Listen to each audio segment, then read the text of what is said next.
Syekh Ahmad Yusuf mengatakan bahwa 30 tahun dia mencari ilmu hakikat. 30 tahun, lama sekali. Syekh Muhammad Yusuf tersebut berhuslah dari gua ke gua. Dari gua berhuslah puluhan hari, pindah lagi ke gua satunya lagi, sampai umurnya sudah tua. Maka sampai sudah tua, karena sudah tidak sanggup lagi berhuslah di dalam gua, lalu dia buat di dalam rumahnya itu sebuah lubang seperti sumur, dia gali sampai ke bawah, lalu dalam lubang itulah dia berhuslah berzikir kepada Allah. 30 tahun mencari, di ujung umurnya kesimpulan ilmu yang dia dapatkan adalah jangan pernah terlihat adanya diri di dalam hidup. Maka kalau masih terlihat adanya diri ini dalam hidup, maka masih lagi melihatkan sisi kemanusiaan. Maka dalam dunia tasawuf itu, seseorang itu terlarang dia untuk memperlihatkan dirinya dalam hidup ini. Maka ketika memberi dengan tangan kanan dan kirinya tidak pernah lagi melihat. Maka itulah sesungguhnya hakikat ikhlas di dalam dunia tasawuf tersebut. Bapak Ibu yang dimuliakan oleh Allah Subhanahu wa taala, pada malam hari ini, pada subuh ini, saya ingin membahas satu buah kitab, yaitu kitab Taharatul Qulub yang ditulis oleh Syekh Abdul Aziz Ad-Darini. Dalam kitab ini diceritakan tentang percakapan Nabi Musa dengan Allah Subhanahu wa taala. Jadi salah satu mukjizat daripada Nabi Musa alaihissalam ini, dia bisa bercakap-cakap dengan Allah. Nah, Nabi Musa ini bisa bercakap-cakap, akan tetapi rindu ingin melihat wujud Allah yang sesungguhnya tersebut. Maka Nabi Musa meminta kepada Allah, "Ya Allah, aku ingin melihatmu secara nyata ya Allah." Nabi Musa, Allah katakan kepada Musa, "Wahai Musa, engkau tak bisa untuk melihat aku." Tapi Nabi Musa masih ngotot tuh, "Ya Allah, tolong tunjukkan wujudmu." Maka saat itu, kalau begitu kata Allah, engkau lihatlah bukit Tursina tersebut, maka aku akan bertajalli pada bukit Tursina tersebut. Tapi belum lagi Allah itu bertajalli pada bukit Tursina, baru nampak cahaya, bukit Tursina hancur. Saat itu Nabi Musa pun akhirnya pingsan, tidak sanggup dia. Maka itu nanti kalau seandainya Bapak Ibu sempat pergi ke Bukit Tursina, ambil saja mana batu yang ada Bukit Tursina tersebut, mau kecil maupun besar, bawa ke kampung kita ini, belah dua. Nanti di dalam batu itu dia ada seperti manik-manik cahaya. Orang sains sampai sekarang kebingungan. Kok bisa bukit ini semua batunya itu di dalamnya seperti ada cahaya manik, ada seperti kolong. Kalau dibelah nanti, maupun yang sekecil ini pun dibelah, ada semacam cahaya di dalamnya. Ini membuktikan dulu bahwa dulu pernah ada sesuatu kejadian luar biasa yang terjadi pada Bukit Tursina tersebut. Yaitu Allah pernah ingin bertajalli, tetapi tidak jadi karena Nabi Musa tidak sanggup untuk melihat Allah Subhanahu wa taala. Tapi sungguh luar biasa, Nabi Muhammad SAW itu bukan meminta, tetapi diundang oleh Allah untuk bertemu dengan Allah secara langsung. Maka itu saya selalu mengatakan itu ketika mengajar di perguruan tinggi bersama mahasiswa, juga ketika ada undangan pengajian-pengajian, kita ini sungguh adalah umat yang sangat beruntung sekali. Sebab apa? Sebab menjadi umatnya Nabi Muhammad sallallahu alaihi wasallam. Nah, dalam kitab Taharatul Qulub ini adalah mengisahkan tentang percakapan Allah dengan Nabi Musa alaihi salam, yang saat itu ketika dia membaca lauh, lembaran-lembaran ajaran yang diturunkan kepada Musa tersebut, setiap dia baca, dia tanya kepada Allah. Setiap dibaca, tanya kepada Allah. Karena di ujungnya itu tidak ada jawabannya. Jadi dia baca, tanya, baca, tanya. Setiap pertanyaan itu, jawabannya itu menguntungkan Bapak Ibu semua dan menguntungkan saya insya Allah. setiap jawaban Allah Subhanahu wa taala tersebut. Nah, dalam kitab Taharatul Qulub itu, pertanyaan pertama yang diajukan oleh Musa ketika dia membaca kitab Lauh itu, dia berkata, ketika Musa membaca Lauh tersebut, dia mendapati suatu berita tentang sifat-sifat umat yang Allah rahmati. Mereka adalah umat yang akan muncul di masa depan nanti. Maka berkatalah Musa kepada Allah, "Ya Allah, siapakah gerangan umat yang dirahmati seperti yang aku dapati dalam lauh-lauh itu? Apakah itu umatku ya Allah? Jadikan itu umatku ya Allah." Kata Musa kepada Allah Subhanahu wa taala. Akan tetapi dijawab oleh Allah kepada Musa, "Bukan Musa. Umat yang dirahmati itu bukan umatmu. Akan tetapi umat yang dirahmati itu adalah umatnya Nabi Muhammad sallallahu alaihi wasallam." Kata Allah, "Mereka rela dengan rezeki yang sedikit yang aku berikan kepada mereka. Maka aku pun rela dengan amalan yang sedikit dari mereka. Maka aku masukkan mereka ke dalam surgaku dengan kesaksian la ilaha illallah." Pertanyaan pertamanya, menguntungkan kita semua. Jadi jawaban Allah, umat siapa? Umat Nabi Muhammad yang diberikan rahmat tersebut dimasukkan ke dalam surga dengan kesaksian la ilaha illallah. Kalau saya boleh membahas lebih sedikit dalam, Bapak Ibu, la ilaha illallah tersebut, tiada Tuhan selain Allah itu, ketika dia dikaji melalui ilmu tasawuf, la itu adalah la peniadaan. La itu, la peniadaan, maksudnya adalah alam semesta tidak ada. Yang kita ceritakan malam tadi itu, Allah itu masih ahad itu. Qul huwallahu ahad itu. Alam semesta tidak ada, aras tidak ada, malaikat tidak ada, apalagi saya tak ada, Ustadz Ruhiyat pun tidak ada. La, tak ada peniadaan. Yang ada hanya yang ahad saja, Allah tersebut. Ilaha, tetapi pada kenyataannya kan ada. Saya ada, Ustadz Ruhiyat ada, alam semesta ada, semua ada kenyataannya. Maka dibalikkan ke ilahanya. Lalu ujungnya illallah, kecuali Allah. Maka kata yang muncul dari la ilaha illallah ini adalah la huwa illa huwa, tidak dia kecuali dia. Maka ketika memandang pohon, tidak pohon kecuali dia.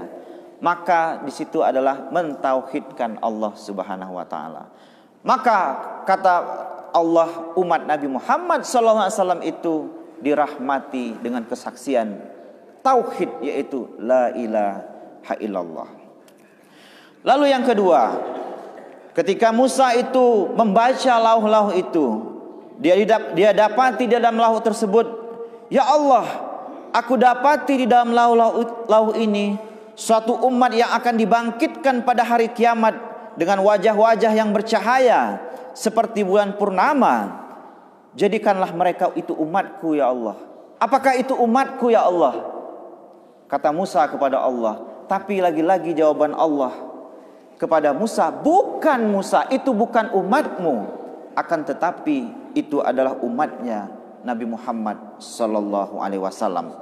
Aku bangkitkan mereka pada hari kiamat dengan wajah-wajah yang bersinar dan bercahaya disebabkan oleh bekas-bekas sujud dan bekas wudhu yang mereka lakukan.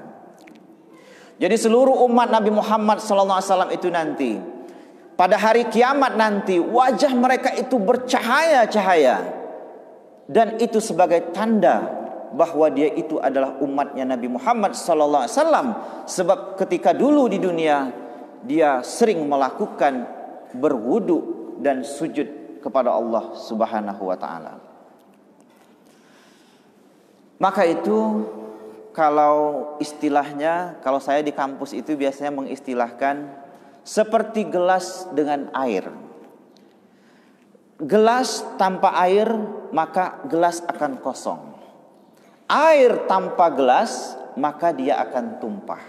Syariat tanpa hakikat maka akan kosong. Hakikat tanpa bersyariat akan sesat. Maka kalau berhakikat saya tidak tanpa menggunakan syariat, sesat kita. Berpejam mata, sudahlah aku hakikat saja berdoa ini, sholat ini, kata dia. Sesatlah. Maka itu dia mesti harus beriring jalan. Begitu juga ketika orang itu berwudu.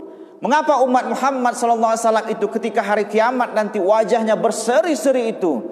Mereka berwudu, tidak hanya berwudu syariat, akan tetapi mereka berwudu juga berwudu hakikat, diiringkan antara syariat dengan hakikat tersebut. Ketika dia mengambil air mencuci mukanya, maka di hatinya mengatakan, ya Allah, wajahku ini bukan milikku, maka aku kembalikan wajahku ini kepadamu. Ketika dia mengambil air dengan tangannya, maka hatinya berkata, ya Allah, tangan ini bukan milikku, aku kembalikan kepadamu ya Allah. Ketika dia membasuh air kepada kakinya, maka saat itu dia katakan, ya Allah, kaki ini bukan milikku, akan tetapi milikmu, aku kembalikan kepadamu ya Allah. Ketika dikembalikan, mata dikembalikan, wajah dikembalikan, tangan dikembalikan, kaki dikembalikan, maka sumber dosa manusia itu ada pada 7 anggota badannya. Pada mata, pada telinga, pada tangan, pada kaki. 7 anggota tersebut dikembalikan kepada Allah. Maka dari mana nanti datangnya dosa tersebut? Oleh sebab itulah ketika seorang hamba, seorang umat Nabi Muhammad SAW itu ketika dia berwudu, dengan berwudu tidak hanya sekedar berwudu syariat, tetapi juga berwudu hakikat, maka pada hari kiamat nanti wajahnya itu berseri-seri sebagai tanda bahwa dia itu adalah umatnya Nabi Muhammad SAW. Lalu yang ketiga, ketika Nabi Musa alaihissalam itu membaca lauh tersebut, maka Nabi Musa kembali bertanya kepada Allah, ya Allah, aku melihat dalam lauh-lauh ini suatu umat yang hanya bersalat 5 kali dalam sehari semalam, tetapi terbukalah pintu-pintu langit dan turun rahmah atas mereka. Jadikan itu umatku ya Allah. Apakah itu umatku ya Allah, yang mereka ketika salat hanya 5 waktu, akan tetapi terbuka pintu langit, maka jatuh rahmat itu dari pintu langit tersebut. Apakah ini umatku ya Allah? Maka saat itu Allah katakan kepada Musa, bukan Musa, akan tetapi itu adalah umatnya Nabi Muhammad sallallahu alaihi wasallam. Maka luar biasa Bapak Ibu, umat Nabi Muhammad ini keistimewaannya itu begitu banyak. Ketika dia sholat, hanya sholat 5 waktu, terbuka pintu langit, Allah jatuhkan rahmah melalui pintu tersebut kepada orang tersebut. Mengapa begitu hebatnya? Sholatnya hanya 5 waktu, tetapi terbuka pintu langit. Maka lagi-lagi saya ingin katakan, karena sholatnya mesti juga berhakikat, tidak hanya sekedar bersyariat. Kalau dikaji melalui ilmu fikih, maka ketika orang sholat itu Allahu Akbar, ketika takbir lalu sampai salam sesuai dengan syarat dan rukunnya, maka bagi ilmu fikih dia sudah sah. Tapi ketika digandengkan dengan ilmu tasawuf, dia belum tentu sah. Sebab hatinya kemana ketika dia sholat? Kalau misalnya Allahu Akbar, maka masih ingat, tadi dompet di mana saya letak tadi ini katanya. Maka sholatnya masih belum sampai pada tingkat yang sesungguhnya dalam kajian ilmu tasawuf. Dan juga ketika dia sholat, dia menghadapnya kepada siapa? Orang akan katakan, kalau saya tanya kepada Bapak Ibu, pasti jawabannya adalah siapa yang dihadap ketika sholat tersebut? Pasti orang akan mengatakan Allah. Tetapi Allah yang mana yang dihadap? Sebab Allah itu adalah nama. Lalu siapa pemilik nama tersebut? Allah Ar-Rahman Ar-Rahim itu nama. Lalu siapa sesungguhnya pemilik nama tersebut? Maka pemilik nama itulah yang seharusnya disembah oleh kita tersebut. Maka itu dalam kajian ilmu tasawuf, ketika kita menyembah nama, maka dia masuk dalam kategori syirik khafijul khafi, karena dia menembah namanya Allah. Dan banyak sekali orang itu tidak kenal kepada Allah, tidak ma'rifat kepada Allah, sehingga ketika dia sholat, yang terbayang dalam pikirannya adalah kata Allah tersebut. Maka dalam ilmu tasawuf, ketika yang muncul Allah tersebut dalam kepala, itu adalah nama. Seharusnya yang dia hadap itu adalah yang punya nama tersebut. Maka itu ketika umat Nabi Muhammad itu dia sholat tidak hanya bersyariat tetapi juga berhakikat. Baru sholat 5 waktu tersebut terbuka pintu langit, maka Allah turunkan rahmah melalui pintu tersebut. Maka itu saya kira perlu kita mengkaji ilmu hakikat tersebut. Mengkaji tidak hanya sekedar bersyariat tetapi juga mengkaji ilmu hakikatun tersebut. Biar ibadah kita itu benar-benar sampai kepada puncak yang sesungguhnya. Itulah sebabnya kenapa Imam Al-Ghazali tersebut awalnya adalah orang filsafat tetapi pindah kepada ilmu tasawuf karena dia mendapatkan kenikmatan, puncak kenikmatan rasa atau kalbu tersebut ketika dia mempelajari ilmu hakikat tersebut. Lalu Nabi Musa bertanya lagi kepada Allah. Ketika dia membaca lauh tersebut, dia bertanya kembali kepada Allah. Ya Allah, aku dapati dalam lauh-lauh ini suatu umat yang berpuasa dalam sebulan pada bulan Ramadan untukmu. Lalu engkau mengampuni kesalahan-kesalahan mereka sebelum Ramadan itu datang menghampiri mereka. Jadikanlah itu umatku ya Allah. Apakah itu umatku ya Allah? Yang ketika dia berpuasa pada bulan Ramadan, belum lagi datang bulan Ramadan, sudah engkau ampuni dosanya ya Allah. Jadikan itu umatku ya Allah. Tapi lagi-lagi Allah katakan kepada Musa, bukan Musa, bukan umatmu Musa. Lalu kata Musa, umat siapa? Umatnya Nabi Muhammad sallallahu alaihi wasallam. Jadi luar biasa Bapak Ibu. Umat Nabi Muhammad ini masuk bulan Ramadan, belum lagi berpuasa, sudah Allah ampuni dosa-dosanya. Allah ampuni dosa-dosanya. Jadi maka itu kalau mengkaji Nabi Muhammad SAW ini, percayalah tidak akan ada habis-habisnya. Apalagi kalau mengkaji sampai ke batinnya Nabi Muhammad SAW, tidak ada habis-habisnya. Karena sesungguhnya hakikat diri kita ini ada pada diri Nabi Muhammad sallallahu alaihi wasallam. Maka itu ketika ada orang meninggal di masjid selalu katakan inna lillahi wa inna ilaihi raji'un. Telah berpulang ke rahmat Allah. Tidak dikatakan telah berpulang ke sisi Allah, tetapi ke sisi rahmat Allah. Rahmat itu adalah rahmatul lil alamin, Nabi Muhammad sallallahu alaihi wasallam. Maka itu dalam Al-Quran surah Al-Baqarah itu disebutkan orang yang berjihad di jalan Allah itu dia bukan mati, dia senantiasa hidup. Karena ketika kematian itu hanya tipis saja, ketika kita mati itu sebenarnya membuka pintu kehidupan yang sesungguhnya. Ketika mati itu dan ketika orang itu selama hidupnya dia kenal kepada Allah dan kepada Rasulullah, ketika dia mati pasti dia itu bertemu dengan Nabi Muhammad sallallahu alaihi wasallam. Maka itu kita ini perlu belajar untuk mengenal Allah, mengenal Nabi Muhammad secara sebenar-benarnya. Pak Ustadz Ruhiyat punya hotel.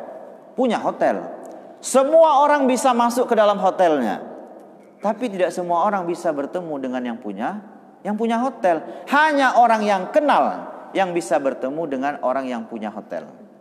Kalau tak kenal tak bisa. Lewat Ustaz Ruhiyat depan pintu, masuk orang ke dalam hotelnya, orang santai saja. Karena dia tidak tahu bahwa yang punya hotel itu Ustaz Ruhiyat. Tapi kalau dia kenal, oh kata dia ini nih yang punya hotelnya. Begitu juga nanti di akhirat nanti. Kalau tidak kenal dengan Nabi Muhammad SAW, kalau tidak kenal kepada Allah dengan sebenar-benar kenal, maka lewat Rasulullah dia tidak akan kenal. Tidak akan melihat bahwa tidak tahu bahwa itu ada Rasulullah karena dia tidak kenal kepada Nabi Muhammad SAW. Oleh sebab itu saya katakan pada malam tadi, mengenal Nabi Muhammad SAW itu mesti harus kenal zahir sampai kepada batinnya, agar nanti ketika ruh kita itu dilepaskan pada takdirnya, pada saat waktunya nanti, maka saat itu ketika dilepaskan ruh dengan jasad, saat itu kita kembali ke rahmat Allah, yaitu kita bertemu dengan Nabi Muhammad sallallahu alaihi wasallam. Maka itu saya kira di masjid ini perlu buat pengajian tentang Nabi Muhammad, sirah nabawiyah tersebut. Tapi tidak hanya sekedar perjalanan secara zahirnya, tetapi juga perjalanan secara batinnya. Sampai jam berapa? Sebentar. Masih ada 10 menit Pak, kata Ustadz yang di sebelah. Nah, maka saya lanjutkan. Tapi kalau dia bilang tadi sudah selesai Pak, maka saya langsung tanya Assalamualaikum. Kalau ngaji berduduk gini ya seperti inilah Pak. Tapi saya biasanya lebih senang itu kalau pengajian itu ada tanya jawabnya. Jadi selesai pengajian ada tanya jawabnya 1 jam. Biasanya saya kalau di Masjid UIN itu dengan mahasiswa, karena sekarang ada 5 kelas yang meminta pengajian. Jadi kalau di kelas anak-anak minta, Pak, setengah jam aja. Setelah itu 1,5 jam kita tanya jawab aja. Ya sudah, saya bilang, saya lebih senang begitu. Jadi menyampaikan materi 15 menit, tanya jawabnya 1,5 jam. Macam-macam yang ditanya oleh mahasiswa. Karena selama ini mereka, karena dosennya itu tua-tua Pak, jadi kalau bertanya itu kadang-kadang segan. Kadang-kadang kalau bertanya sedikit, kadang-kadang kalau dosen ini kalau dia tak tahu, ditanya marah dia. Tak apa tanya-tanya kata dia. Baca buku tuh kata dia. Tapi saya lebih senang ditanya. Sebab konsep saya, semakin pertanyaan itu susah, semakin mudah saya menjawab. Jawabannya saya tak tahu. Saya bilang, nah nanti saya cari tahu. Maka itu saya semakin susah pertanyaan, semakin mudah saya menjawab. Jawabannya saya tak tahu. Minggu depan saya akan cari tahu, saya akan jawab. Maka itu saya berani itu. Baik, kita lanjutkan kajian kita. Saat itu Nabi Musa alaihissalam kembali membaca lauh, lalu dia bertanya kembali kepada Allah Subhanahu wa taala. Ya Allah, aku melihat dalam lauh-lauh ini suatu umat yang memohon ampun atas dosa-dosanya. Mereka menyuapkan makanan ke dalam mulutnya, belum sampai makanan itu ke dalam perutnya, dosa-dosa itu telah diampunkan oleh Allah Subhanahu wa taala. Ya Allah, jadikanlah itu umatku ya Allah. Apakah itu umatku ya Allah, yang ketika dia makan, belum lagi makanan itu masuk ke dalam perutnya, sudah Engkau ampuni dosanya ya Allah. Apakah itu umatku ya Allah? Maka saat itu dijawab oleh Allah, wahai Musa, bukan Musa, itu umatnya Nabi Muhammad sallallahu alaihi wasallam. Luar biasa Pak, umat Nabi Muhammad ini. Kalau Bapak makan nasi, belum lagi masuk nasi itu ke dalam perut, sudah Allah ampunkan dosanya. Apa tidak nikmat itu? Makan nasi diampunkan dosa. Jadi umat Nabi Muhammad ini, makan nasi diampunkan dosa. Asalkan ketika dia makan nasi tersebut, nasinya itu tentu adalah nasi yang halal.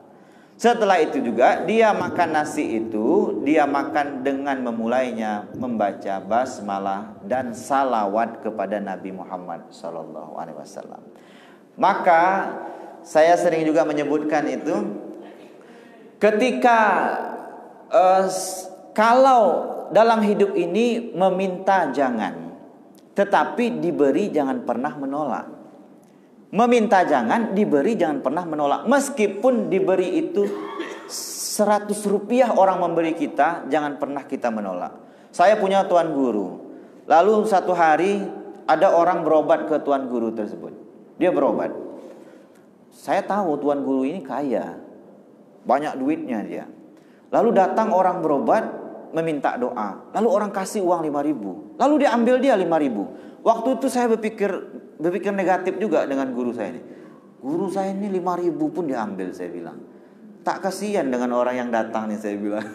Setelah itu barulah saya memahami bahwa kita jangan meminta, tetapi ketika diberi jangan kita menolak. Sebab pada hakikatnya yang memberi itu adalah Allah, tetapi pada hakikatnya yang mengantar itu adalah Nabi Muhammad sallallahu alaihi wasallam. Maka itu Bapak Ibu jangan pernah menolak pemberian, meskipun pemberian itu kecil sekalipun. Kecil sekalipun. Itulah sebabnya umat Nabi Muhammad itu ketika dia makan itu dengan mengingat Nabi Muhammad sallallahu alaihi wasallam, maka belum lagi nasi itu masuk ke dalam perut, sudah diampuni dosanya oleh Allah Subhanahu wa taala. 4 menit lagi Pak. Kalau lanjut aja lah kata dia. 4 menit lagi nanti kata dia berhenti lagi Pak. Saya sering bilang tuh dengan mahasiswa, kalau selesai waktu saya tolong dibilang, sebab nanti menunggu pula dosen di luar saya. Baik, lalu selanjutnya Nabi Musa alaihissalam bertanya lagi kepada Allah tentang lauh yang diturunkan kepadanya. Ya Allah, aku dapati dalam lauh-lauh ini suatu umat yang engkau ciptakan menjadi umat yang terakhir, akan tetapi menjadi umat pertama nanti yang masuk dalam surga. Dan engkau haramkan umat-umat yang lain untuk masuk ke dalam surga sebelum umat itu masuk seluruhnya ke dalam surgamu ya Allah. Maka Musa bertanya kepada Allah, ya Allah, apakah itu umatku ya Allah? Jadikan itu umatku ya Allah. Lagi-lagi Allah katakan kepada Musa, bukan Musa, itu adalah umatnya Nabi Muhammad SAW. Artinya apa Pak?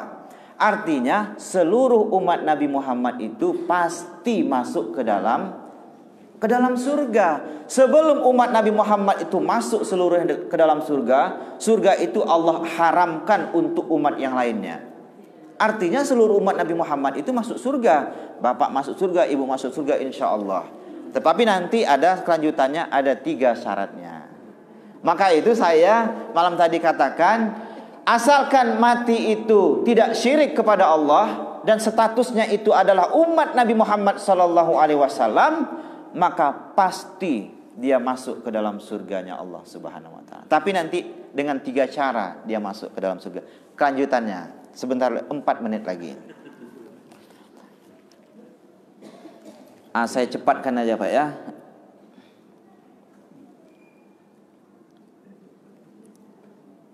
Nah ini dia. Lalu Musa bertanya kepada Allah Subhanahu wa taala, karena pertanyaannya banyak, saya ringkas saja pertanyaannya. Lalu bertanya, ya Allah, aku dapati dalam lauh-lauh itu suatu umat yang dibangkitkan pada hari kiamat dalam 3 golongan. Satu golongan akan masuk surga tanpa hisab. Satu golongan lagi akan masuk ke dalam surgamu dengan hisab yang ringan. Dan satu golongan lagi yang terakhir adalah dia disucikan dari segala dosanya, lalu mereka pun menyusul masuk ke dalam surgamu ya Allah. Apakah itu umatku ya Allah, kata Musa. Jadikan itu umatku ya Allah. Tetapi jawaban Allah kepada Musa, bukan Musa, itu adalah umatnya Nabi Muhammad SAW. Jadi umat Nabi Muhammad ini masuk ke dalam surganya Allah itu ada 3. Satu, masuk ke dalam surga tanpa hisab. Dan mudah-mudahan kita sama-sama berdoa kita dapat yang pertama ini, masuk ke surganya Allah ini tanpa hisab. Yang kedua, dia masuk ke dalam surganya Allah tersebut dia dengan hisab yang ringan. Dengan hisab yang ringan. Lalu yang ketiga, dia cemplung dulu ke dalam neraka, dihabiskan dosanya, tapi pada akhirnya nanti dia juga akan masuk ke dalam surganya Allah. Artinya ketika umat Nabi Muhammad SAW itu ketika dia mati tidak syirik kepada Allah, dia statusnya umat Nabi Muhammad SAW, meskipun dia berdosa banyak, pada akhirnya nanti dia akan tetap juga masuk ke dalam surganya Allah. Dan seluruh umat Nabi Muhammad itu masuk ke dalam surganya Allah, barulah umat lain itu dipersilahkan oleh Allah untuk masuk ke dalam surganya Allah tersebut. Maka sungguh luar biasa Bapak Ibu umatnya Nabi Muhammad SAW. Maka mendengar jawaban Allah, jawabannya adalah umat Muhammad. Maka saat itu Nabi Musa alaihissalam itu ambil lauh itu, lalu dia lempar ke atas tanah. Dia katakan kepada Allah, ya Allah, kalau begitu jadikan aku umatnya Nabi Muhammad SAW. Jadi Musa yang sebagai nabi meminta kepada Allah copot jabatannya sebagai nabi, minta dialihkan menjadi umat Nabi Muhammad SAW. Bayangkan Nabi Musa seorang nabi minta kepada Allah untuk dijadikan sebagai umatnya Nabi Muhammad SAW. Maka saat itu turunlah satu ayat Al-Quran dalam surah Al-A'raf ayat 144. Qala ya Musa inni astafaituka 'alan nas birisalati wa bikalami fakhuzma ataituka wa kum minasyakirin. Seolah-olah Allah katakan, wahai Musa, bersyukurlah Musa, aku berikan risalah sebagaimana Nabi Muhammad SAW juga aku berikan risalah. Engkau punya umat sendiri, Nabi Muhammad juga punya umat sendiri, maka bersyukurlah terhadap apa yang aku berikan kepadamu itu wahai Musa. Maka sekali lagi saya ingin katakan bahwa kita ini sungguh beruntung ketika menjadi umat Nabi Muhammad SAW. Allah memerintahkan kita untuk sholat, tetapi Allah tidak sholat. Allah memerintahkan kita untuk mengeluarkan zakat, Allah tidak mengeluarkan zakat. Allah memerintahkan kita untuk berpuasa, Allah tidak berpuasa. Allah memerintahkan kita untuk pergi haji dan umrah, tetapi Allah tidak berhaji dan berumrah. Tetapi ketika Allah itu memerintahkan kita untuk bersalawat kepada Nabi, tetapi saat itu Allah yang lebih dulu bersalawat kepada Nabi Muhammad SAW. Barulah pada ayat itu Allah perintahkan kepada orang yang ada iman di dalam dadanya, Allah perintahkan untuk bersalawat kepada Nabi Muhammad SAW. Maka itu kalau ada orang mengatakan di luar sana, oh orang Indragiri itu mengkultuskan Rasulullah SAW, itu orang yang tidak mengerti, karena lebih hebatan Allah mengagungkan kekasihnya dibandingkan dengan kita ini. Kalau saya tanya kepada Bapak Ibu, siapa yang selawatnya 10.000 satu hari di sini? 10.000 satu hari. Nah, maka itu Tuhan, saya punya guru namanya Buya Syakur. Satu hari 80.000 salawatnya, Pak. Satu hari 80.000 salawatnya. Jadi sampai dia mendapatkan terbuka hijab. Jadi setelah dia berkhalwat 40 hari, selama 40 hari itu satu hari 80.000 dia bersalawat. Dibersihkan hatinya. Ketika hati ini sudah bersih, ini lewat 4 menit nih. Ketika hati itu dibersihkan, maka terjadi sesuatu yang luar biasa pada hidup orang tersebut.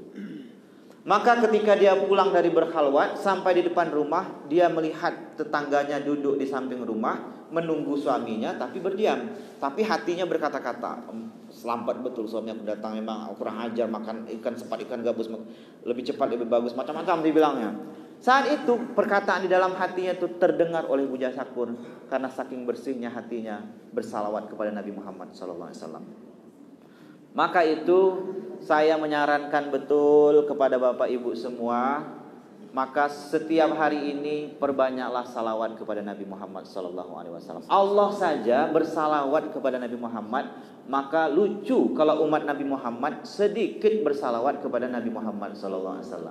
Kalau saya di kelas mahasiswa, saya wajibkan mahasiswa itu 1.000 satu hari bersalawat kepada Nabi, selain salawat dalam sholat. Ya Allahumma salli ala Sayyidina Muhammad, Allahumma salli alaihi wasallim, atau Allahumma salli ala Sayyidina Muhammadin nuriz zati wa sirri salim bisal asma'i wa sifati. Sambil ibu-ibu sambil masak, Allahumma salli ala Sayyidina Muhammad, Allahumma salli alaihi wasallim. Sambil masak kan bisa selawat juga. Atau sambil buka Facebook, sambil lihat streaming ceramah kita malam tadi, Allahumma salli ala Sayyidina Muhammad. Maka bersalawat setiap hari. Kalau saya di kelas mahasiswa saya wajibkan satu hari itu 1.000 bersalawat kepada Nabi. Sebab malu kita kepada Allah. Allah bersalawat kepada Nabi Muhammad kekasihnya. Bagaimana dengan kita umatnya yang diberikan begitu banyak keistimewaan, tapi tidak bersalawat kepada Nabi Muhammad SAW. Saya kira inilah yang dapat saya sampaikan pada subuh yang mulia ini. Dan saya mohon maaf betul, karena jujur saja Pak, saya ketika diundang ceramah kemarin itu lama saya terpenung, karena saya ini masih muda. Jadi saya bilang, saya yakin nanti yang datang itu pasti guru-guru saya. Ustadz Ruhiyat ini guru saya.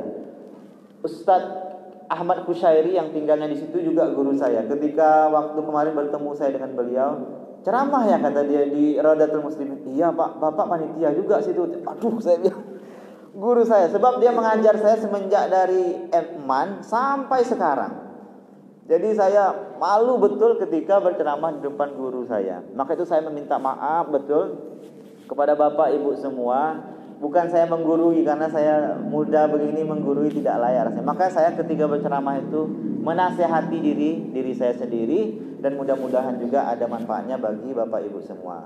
Baik, inilah dapat saya sampaikan. Assalamualaikum warahmatullahi wabarakatuh.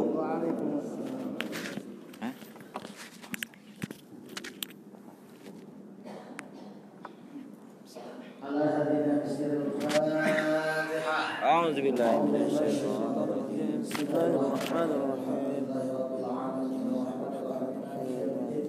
إياك نعبد وإياك نستعين اهدنا الصراط المستقيم صراط الذين أنعمت عليهم غير المغضوب عليهم ولا الضالين يا الله يهدي عليك خبير يمين يا الله يهدي عليك خبير يمين يا الله يهدي عليك خبير يمين يا الله يهدي عليك خبير يمين يا الله يهدي عليك خبير يمين يا الله يهدي عليك خبير يمين يا الله يهدي عليك خبير يمين اللهم ارحمنا بالقرآن واجعلنا لنا إيمانا ونورا وهدى ورحمة اللهم ذكرنا منه ما نسينا وعلمنا منه ما جهلنا وارزقنا تلاوته آناء الليل وأطراف النهار